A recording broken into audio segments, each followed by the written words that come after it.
কেউ কি কখনো ভেবেছেন যে একটা দেশের দুইটা রাস্তা ফুট ওভার ব্রিজ একটা টুরিস্ট প্লেসে পরিণত হবে?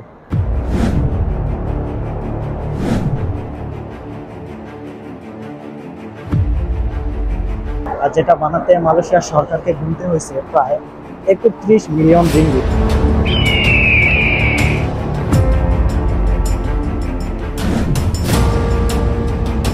মূলত এই ব্রিজটা বানানোর মেন উদ্দেশ্য হচ্ছে এই ব্রিজটা দিয়ে ক্লাং রিভার, যে ক্লাং নামের যে একটা নদী আছে, এই নদীর দুই পাশে দুইটা সিটি আছে, দুই পাশে দুইটা হাইওয়ে আছে। এই দুইটা হাইওয়ের সাথে কানেক্ট করার জন্য মূলত এই ব্রিজটা বানানো। আর এই ব্রিজটার নাম হচ্ছে সালমা ব্রিজ। আর সালমা ব্রিজের নামকরণটা ওইভাবে নেওয়া, মালয়েশিয়া সিঙ্গাপুর দুই দেশের বিখ্যাত একটা সিঙ্গার আছে যার নাম হচ্ছে সালমা। আর তাকে এর পাশেই এখানে একটা কবরস্থান আছে, এখানে তাকে সমাধি করা হয়েছিল। সো তাকে সম্মান রেখে আর এই ব্রিজের নামটাও সালমা ব্রিজ করা হয়েছে আর কি।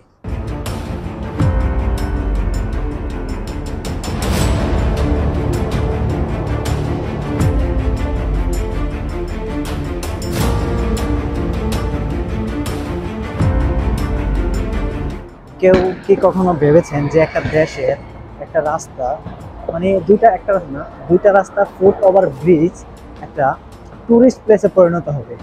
তো এমনই একটা সৌন্দর্য নিদর্শন হচ্ছে মালয়েশিয়া ক্রিয়েট করে দেখাইছে।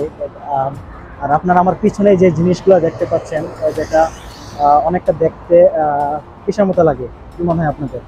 দেখতে কেমন, কি বলে এটাকে, খোসার মতো, কোনো কিছুর একটা খোসার মতো মনে হচ্ছে। কোনো কিছুর খোসা না, এটা একটা ওভারব্রিজ, দুইটা রাস্তা কানেক্ট করছে এই ওভারব্রিজটা। আর এটা এত সুন্দর করে বানাইছে, যেটা বানাতে মালয়েশিয়া সরকারকে গুনতে হয়েছে প্রায় 31 মিলিয়ন রিঙ্গিত।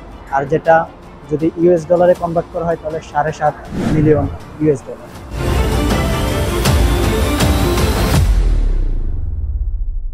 বৃষ্টি করা হয় কিন্তু বেশি দিন হয়নি।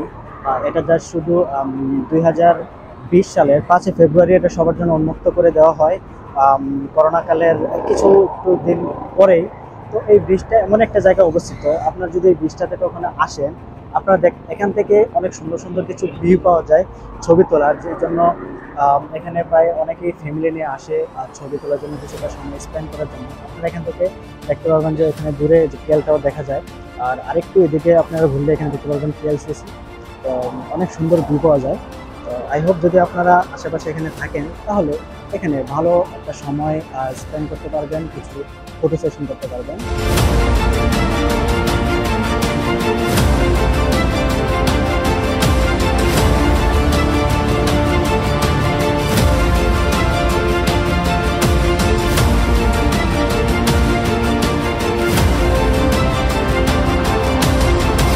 এই ব্রিজের যে আর্কিটেকচারাল যে স্টাইলটা আপনারা দেখছেন, এটা মূলত মানে সুপারি পাতার বিন্যাস থেকে অনুপ্রাণিত হয়ে ওটাকে রিডিজাইন করে সুন্দর করে এটাকে আরো বানানো হয়েছে তার পেছনে যারা কাজ করছে। তো অবশ্যই এটা অনেক সুন্দর, দিনের বেলা তো আর অনেক সুন্দর, কিন্তু রাত যখন হয়, রাতের পরে এটাতে যখন অনেক ধরনের লাইটিং করা হয়, লাইটগুলো যখন দেখানো হয়, ও মাই গড, আপনারা বিশ্বাস করতে পারবেন না, এটাকে অনেক সুন্দর।